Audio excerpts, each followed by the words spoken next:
дәл бұндай өмірден алынған, өмірде болған оқиғаны сіз ешқашан естіп көрген жоқсыз. Өмірден алынған арнасының оқырманның жазған жазбасынан өзінің өмірінде болған туысқанымен, яғни інісімен жыныстық қатынасы жайлы баяндайтын боламыз. Менімен бірге болғандарыңызға алғысымызды білдіреміз. Каналға тіркеліп, видеоға лайк басып, комментарийге видеоға қатысты өз ақыл кеңестеріңізді, ой пікірлеріңізді қалдырып кетулеріңізді сұраймыз. Ендеше оқиғамызды бастайық. Бұл жерде кейіпкер қыз басынан өткен оқиғасын баяндап беруде. Жасым 25-те. Осыдан 15 жыл бұрын ағамның баласы екеуміз жастарымыз қатар болатын. Шамамен 10-11 жаста едік. Ата-анамыз үйден қонаққа кеткен кезде, көрші ауылға кеткенде, әйтеуір ата-анамыз үйде болмаған кезде, ата-анамыз кетіп қалған кезде жасырын түрде жыныстық қатынасқа тұрақты түсіп отыратынбыз. Сол кезде есімізді білеміз, бірақ жыныстық қатынастың зиян екендігін білмеппіз. Үй ойнайық дегенде бір күні інім есінен ауышып мені сүйіп бастады. Жыныстық қатынасқа түсейік деп інім ата-анамнан көргенін жасаттыратын. Ағамның баласы неге бізбен тұрды деп ойлайтын шығарсыздар. Папаның ағасы әйелі екеуі жол апатынан қайтыс болған. Ол кісілердің жалғыз баласы менің інім. Жол апатынан қайтыс болған, ол кісілердің жалғыз баласы болғаннан кейін менің ата-анамның тәрбиесінде болды. Қанша рет жыныстық қатынасқа түссек те, ол дұрыс кіргізе алмайтын. Бірақ маған өте қатты ұнайтын. Ініммен 2 жылдай тұрақты болып отырдым. 12-13 жасқа дейін. Ол да мәз, мен де мәз. Құдды бір өмірдің мақсаты, өмірдің мәні тек қана сол секілді болатын сол сәтте. Ата-анамыз жоқ кезде қуанып, менімен болады. Барлық жерден. 8-9 сыныпта бұның дұрыс емес екенін біліп, бір жағынан ініммен басқа бөлмеде жататын болдық. Ары қарай бұл оқуға кетті. Қазір мен Түркістан қаласында студентпін. Інімді анда-санда көріп тұрамын. Бірақ екеуміз 2 бөлек қаладамыз. Ауылға ата-анамыздың үйінде жиналған кезде бір-бірімізді көріп, сол өткен шағымыз, басымыздан өткен оқиғамыз көз алдымызда тұрады. Соның барлығын қалай ұмыттыруға болатынын мен әлі де білмеймін. Інім екеуміздің қанымыз бір болғанымен, анамыз бөлек деп ойладым. Дегенмен де дәрігерге нақтылау үшін барғанымда, менің қыздық пердем өз орнында тұрғанын айтты дәрігер, және де болашағыма ешқандай зиян төніп тұрған жоқ екен. Негізі осы әңгімеден мен өзімнің түсінгенім, біздің жалпы исламда, дінімізде, шариғатымызда жазылған балалар 7 жасқа толған кезде ата-аналарымен бірге ұйықтамау керек. Баланы бөлек жатқызу керек, басқа бөлмеге жатқызу керек делінген. Әрине біз өскен, біз туылған жылдарда ондай бізге бөлек бөлме болатындай, ондай ешқандай жағдайымыз болған жоқ әрине. Бірақ негізі бала бар жерде, есін білетін, жаңағыдай үлкен балалар бар жерде жыныстық қатынасқа түспеген абзал деп ойлаймын. Негізі бала көріп өседі, жан-жағынан қарап өседі. Баланы тәрбиелеудің қажеті жоқ дейді. Бірінші өзіңді тәрбиеле.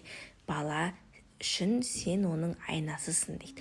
Бала тікелей сенен тәрбиені сенің жасағаныңнан көріп алады дейді.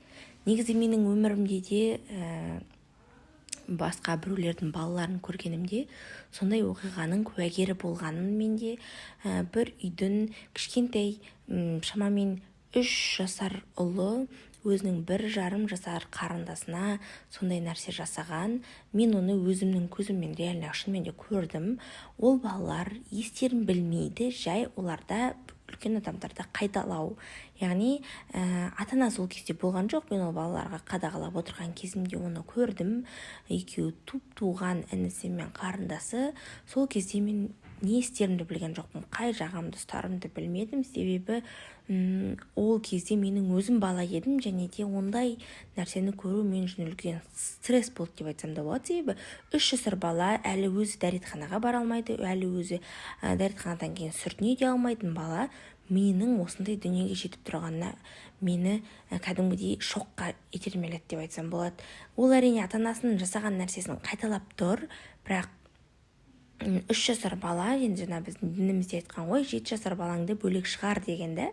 Ал бұл жерде баламыз 3 жаста болса, бірақ үлкен адамдардың жасағанын қайталап тұрғаннан кейін мен ойлаймын, шетелдіктерге еліктеу керек осы жерде.